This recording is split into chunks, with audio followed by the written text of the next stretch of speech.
तो दोस्तों आज हम स्टार्ट करेंगे संस्कृत पेडागोजी के आगे के कुछ क्वेश्चंस को जो इसके पहले की वीडियोस में इन क्वेश्चंस को हम देख चुके हैं। तो अगर आपने इसके पहले का वीडियो नहीं देखा तो आप प्लेलिस्ट में जाके एक बार ज़रूर वॉच करें। और अगर चैनल को फर्स्ट टाइम विजिट कर रहे हैं तो चैनल को सब्सक्राइब जरूर कर लें, जिससे आपको ऐसे ही वीडियोस मिल सके और अपनी तैयारी जो है अच्छी हो सके। और आपको अगर ये पीडीएफ चाहिए तो टेलीग्राम पर ज़रूर ज्वाइन करें, जिससे आपको ये पीडीएफ मिल सके। और बाकी प्लेलिस्ट में ज़रूर चेक कर सकते हैं। तो स्टार्ट करते हैं हम क्लास को। क्वेश्चन नंबर ये 30 तक लास्ट क्लास में हो चुके थे।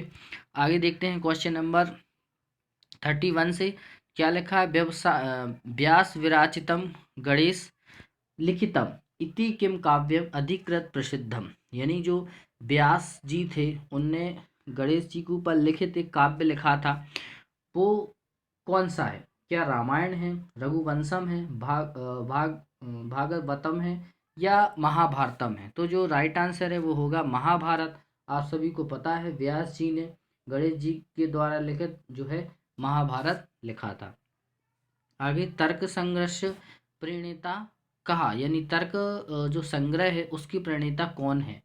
ऑप्शन नंबर फर्स्ट है गौतम, ईश्वर कृष्णा, सदानंदा और अन्य भट्टा। तो ये तो कॉन्सेप्ट वाले क्वेश्चन है, तो अन्न भट्टा इसका राइट आंसर हो जाएगा। अशुद्ध क्रिया पदम चिन्हित, यानी इसमें से हमें अशुद्ध पद को चुनना है। तो ऑप्शन नंबर पहला क्या है, ये है लज्जते, रोजते और पच्यते या लस्यते। तो इसमें आपको ढूंढना है अशुद्ध पद कौन सा होगा। तो जो ऑप्शन नंबर फोर्थ है यानी लस्यते, ये होगा अशुद्ध पद। आगे रत्नावली इति नाटिका प्रणेता कहा, यानी जो रत्नावली है उसकी प्रणेता कौन है। रत्नावली के प्रणेता कौन है। श्री हर्षा, भट्ट नारायण, हर्षवर्धन और विशाख दत्ता। तो इनमें से जो राइट आंसर रहेगा रत्नावली, वो किसका नाटक किसने लिखा है। तो रत्नावली नाटक जो है वो लिखा है हर्षवर्धन ने। आगे देखते हैं question number next. Radhakrishnan आयोगस्य नामांतरम किम, यानी कि जो राधा कृष्णन आयोग है उसका अपर नाम, यानी अगर हम दूसरा नाम पूछें तो दूसरा नाम क्या होगा। तो ऑप्शन नंबर फर्स्ट है माध्यमिक आयोग, कोठारी आयोग, संस्कृत आयोग या विश्वविद्यालय आयोग। तो जो राधा कृष्णन आयोग है उसका जो राइट आंसर रहेगा वो होगा विश्वविद्यालय आयोग। यानी विश्वविद्यालय आयोग को हम अगर दूसरा मतलब विश्वविद्यालय आयोग का नामांतरण क्या है तो वो राधा कृष्णन आयोग है, हम इसको बोल सकते हैं। आगे दूसरा देखते हैं पदार्थ प्रधान अव्ययी भाव, यानी जो पदार्थ प्रधान होता है वो अव्ययी भाव कौन सा है। पहला ऑप्शन है अन्य, दूसरा है पूर्व, उभय, उभय यानी होता है दोनों, यानी एक और दूसरा दोनों, फर्स्ट एंड सेकंड, और फिर होता है उत्तर पद। तो जो पदार्थ प्रधान अव्ययी भाव है वो होता है पूर्व पद, यानी पहले का पद। आपने पता है जैसे यदा कदा की बात हम करें तो इसमें पहला पद जो है प्रधान होता है। आगे भगवती कस्मिन आश्रय ग्रंथे अंतर्भवती, यानी जो भगवत गीता है वो किसके ग्रंथ के द्वारा लिखी गई है। तो ऑप्शन नंबर फर्स्ट क्या है भागवते, उपनिषद, रामायणे, महाभारत। तो जो राइट आंसर रहेगा वो क्या होगा महाभारत, यानी महाभारत के द्वारा जो है भगवत गीता लिखी गई है। आगे हुताशनः इति शब्दस्य पर्याय पदम किम, यानी कि जो हुताशना शब्द के लिए पर्याय पद कौन सा है, यानी दूसरा पद कौन सा है। पहला पद पहला जो दिया है वो है मेघ, दूसरा है वायु, तीसरा है जलम और चौथा है अग्नि। तो हुताशन का मतलब क्या होगा पर्याय शब्द, तो वो रहेगा अग्नि, है ना। हुताशना जो है उसका पर्यायवाची शब्द होगा अग्नि। आगे साधु वाक्यम किम, यानी अगर साधु से संबंधित हम वाक्य की बात करें तो वो कौन सा होगा। जनकः पुत्रम कुर्दत्यति या जनकः पुत्रात् कुर्दति या जनकः पुत्राय कुर्दति या जनकः पुत्रे क्रुध्यति।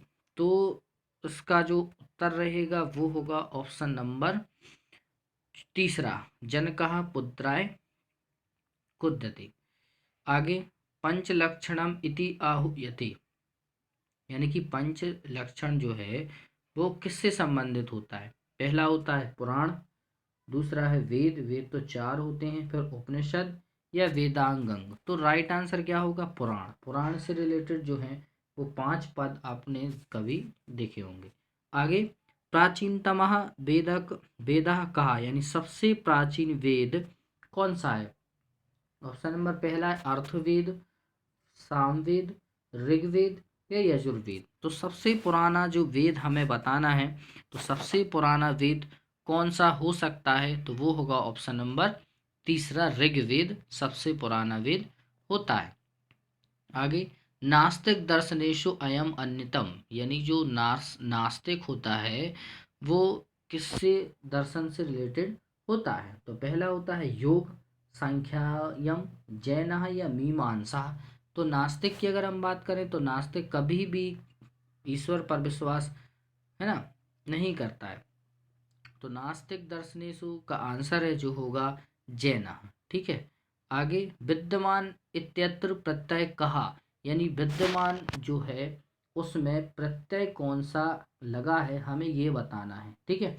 तो आप में शॉर्टकट हम कुछ देख लेते हैं, जैसे क्वतवतु है, अगर लास्ट में वान लगा हो, है ना, वान, जैसे बलवान, है ना, अगर लास्ट में वान लगा हो तो उसमें क्वतवतु प्रत्यय होता है। और अगर जिस श्रत लिखा है तो अगर लास्ट में ना लगा हो, क्या, ना, ऐसा, जैसे पठन, ये मैंने पठन बनाया, पठन, तो लास्ट में अगर ना है तो उसमें श्रत प्रत्यय होता है। ठीक है। और अनियर की बात करें हम, तो अनियर प्रत्यय कहाँ होता है? जहां पर लास्ट में नी आता है, ये वाला नी, नी, और अगर इसमें हम पठ जोड़ दें, पठनीय, तो वहां पे अनियर प्रत्यय आता है। अब बचा क्या? मैंने इसका बता चुका है, इसका बता दिए, और ये अब क्या बचा? सानस प्रत्यय। तो जब लास्ट में मान आता है, क्या आता है? मान, ऐसा मान आता है लास्ट में, तो वहां पे सानस प्रत्यय होता है। जैसे ये लिखा है विद्यमान, इसी में अगर हम शक्तिमान जोड़ दें, है ना, तो जब लास्ट में मान आता है तो उसमें सानस प्रत्यय होता है। ये शॉर्टकट हो गए। ये आगे लब्धवान, लब्धमान इत्यस्य प्रत्यय कहा। अब आपको इजी लगेगा ये, क्योंकि मैंने अभी बताया कि अगर लास्ट में वान लगा हो तो उसमें कौन सा प्रत्यय आता है? क्वतवतु आता है। तो इसका राइट आंसर क्या होगा? क्वतवतु। सानस प्रत्यय में लास्ट में मान आता है, अभी बताए। क्वत प्रत्यय में लास्ट में ता आता है, जैसे अभी इसको लास्ट में क्या आता है? क्वत प्रत्यय में ता आता है, जैसे ये ता लिखा है, अब इसमें हम पठ जोड़ दें, पठता, तो लास्ट में ता आता है तो क्वत होता है। और इसमें क्या होता है? लास्ट में त्वा आता है, यानी पठित्वा, ये पठित्वा जोड़ दें, पठित्वा, त्वा आया तो क्वत्वा प्रत्यय है। क्वतवतु का बता ही चुका है कि वान होगा, है ना, तो इसका राइट आंसर क्या होगा? वान। आगे क्या लिखा है? एतेषु छात्राणाम मूल्यांकन पद्धति उत्तमा भवते, यानी जो छात्रों का मूल्यांकन पद्धति है वो निम्न में से कौन सी होनी चाहिए? वर्षे त्रिवारम, यानी वर्ष में 3 बार, वर्षे एक बारम, यानी वर्ष में 1 बार, वर्षे समयानुकूलन मूल्यांकन, यानी वर्ष में समय के अनुसार मूल्यांकन, या वर्षे द्विवारम, यानी वर्ष में 2 बार। तो जो मूल्यांकन है वो हमें समय समय पर करना चाहिए, यानी ऑप्शन नंबर तीसरा इस क्वेश्चन का राइट आंसर होगा। अब देखते हैं, नल दमयंतो कथा अस्मिन वर्णते, यानी नल दमयंती की जो कथा है उसमें क्या वर्णन है? रघुवंशे, विक्रमोर्वशीयम, उत्तम रामचरितम या नैषधीय चरिते। तो जो राइट आंसर होगा वो नैषधीय चरिते। अब अन्त्यपि इत्यस्य संधि विच्छेद कहा, यानी अन्त्यपि में कौन सा संधि विच्छेद होगा? तो ये जो एस बना है इस टाइप का, विसर्ग बोलते हैं इसको, है ना, तो ये जो है इसमें पूर्व संधि होती है। आप याद रखें, कभी भी अगर ये एस टाइप में लिखा आता है तो पूर्व संधि होती है, और इसको हम आ पढ़ते हैं, आ। तो इसमें कौन सा संधि विच्छेद होगा, है ना, तो ऑप्शन नंबर जो फोर्थ है, ओ फोर्थ, हाँ, ये वाला अन्त्यपि, ये वाला इसका राइट आंसर हो जाएगा। आगे, भगवान इच्छा शक्ति इत्यस्य संधि, यानी भगवत में कौन सी जो है वो संधि रहेगी?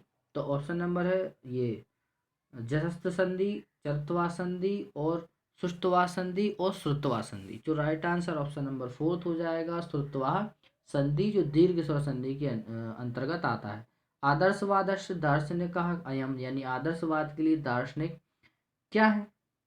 आदर्शवाद के सुकरात हैं, रूसो हैं, डोरेंड हैं, या वोल्टेयर हैं। तो राइट आंसर क्या होगा? सुकरात। सुकरात जो हैं वो आदर्शवाद के जनक कहे जाते हैं। आगे, गुरुकुल शिक्षा प्रणाल्या कृते बलम कहा दत्तवान, यानी गुरुकुल शिक्षा प्रणाली जो है वो किस पर बल देती है? गांधी जी ने ऐसा कहा था, है ना, टैगोर या अरविंद या विवेकानंद? तो जो स्वामी विवेकानंद थे उन्होंने गुरुकुल शिक्षा प्रणाली को अपनाया था। साधु वाक्यम किम, यानी सही वाक्य क्या है? तो जो सही वाक्य है वो होगा छात्र ग्रंथा पठ्यते। आगे, लौकिक व्याकरणे कस्य लकारा स प्रयोग न दश्यते, यानी लौकिक व्याकरण में कौन सा लकार का प्रयोग नहीं किया जाता है? तो लट लकार, लेट लकार, लट लकार या लंग लकार? तो राइट आंसर जो रहेगा वो होगा ऑप्शन नंबर दूसरा, लेट लकार। आगे, दीपशिखा कवि इति कहा प्रसिद्धा, यानी जो दीपशिखा कवि थी वो क्या प्रसिद्ध था उसमें? तो कालिदास कवि थे, है ना, प्रसिद्ध। इदम पंच महाकाव्येषु अनंतमम, यानी इन यहाँ नीचे दिए गए पंच महाकाव्य में कौन सा प्रसिद्ध है? सौंदर्यनंदम, मालती माधवम या मालकाग्निमित्र में कुमार संभवम? तो जो राइट आंसर होगा वो होगा कुमार संभवम, 5 महाकाव्यों में सबसे ज्यादा प्रसिद्ध है। एतेषु एकः जन्मजात प्रेरक नास्ति, यानी जन्मजात प्रेरक क्या नहीं है? नींद जन्मजात होती है, पिपासा जन्मजात होता है, स्वभाव या बुभुत्सा? तो जो राइट आंसर रहेगा वो होगा स्वभाव। स्वभाव कभी जन्मजात नहीं होता है, स्वभाव नास्ति यानी होता है नहीं, तो स्वभाव है जो जन्मजात नहीं होता है, वो हमें जन्म के बाद अर्जित होता है। विशिष्ट द्वैतस्य मूल ग्रंथ कहा, यानी विशिष्ट द्वैत में कौन सा मूल ग्रंथ है? शारीरिक भाष्यम, बादयाणम सूत्राणी, श्री भाष्य, ब्रह्म सूत्राणी? तो जो राइट आंसर रहेगा वो होगा श्री भाष्यम। ब्रह्मगीता इत्यस्य विग्रह वाक्यम किम? तो इसका विग्रह क्या होगा आपको ये बताना है। तो विग्रह जो है वो होगा वृक्कात भीत, यानी इसका विग्रह अगर हम करेंगे तो वृक्कात भीता विग्रह होगा। वज्र कठोरम इत्यस्य विग्रह वाक्यम किम? तो वज्र कठोर का जो विग्रह हमें करना है वज्र कठोरम, तो इसका विग्रह क्या होगा? समास विग्रह, तो वो होगा वज्रम एवं कठोरम। आगे, मातृ देवो भव पितृ देवो भव इति उपनिषद द्विवाक्यम कस्मात् उद्धतम? तो इसमें उपनिषद क्या है हमें ये बताना है। तो ऑप्शन है कठात, मुंडकात और दैदित्रियात या मांडुक्यात। तो जो दैदित्रियात है वो इसमें उपनिषद है। आगे लास्ट क्वेश्चन रहेगा ये, अस्मिन वर्षे चिंतन शक्ति एवं निरीक्षण शक्ति विकास भवति, यानी कौन से वर्ष में चिंतन शक्ति और निरीक्षण शक्ति का विकास होता है? तो ऑप्शन नंबर जैसे 6 वर्ष लिखा है, पहला षष्टम वर्ष है, ये 6 वर्ष, सप्तम वर्ष है 7 वर्ष, एकादश वर्ष है 11 वर्ष और दसम वर्ष है 10 वर्ष। तो 7 साल जो 11 साल जो है इसमें चिंतन शक्ति और निरीक्षण शक्ति का विकास पूरा हो जाता है, और जो 7 साल है इसमें जो है चिंतन शक्ति और निरीक्षण शक्ति का विकास शुरू होता है। तो अगर क्वेश्चन अच्छे लगे हो, क्लास पसंद आई हो, तो वीडियो को लाइक कर दें, अपने फ्रेंड के साथ जरूर शेयर करें, और चैनल को फर्स्ट टाइम विजिट कर रहे हैं तो सब्सक्राइब जरूर कर लें और प्लेलिस्ट को जरूर देखें। मिलते हैं नेक्स्ट वीडियो में।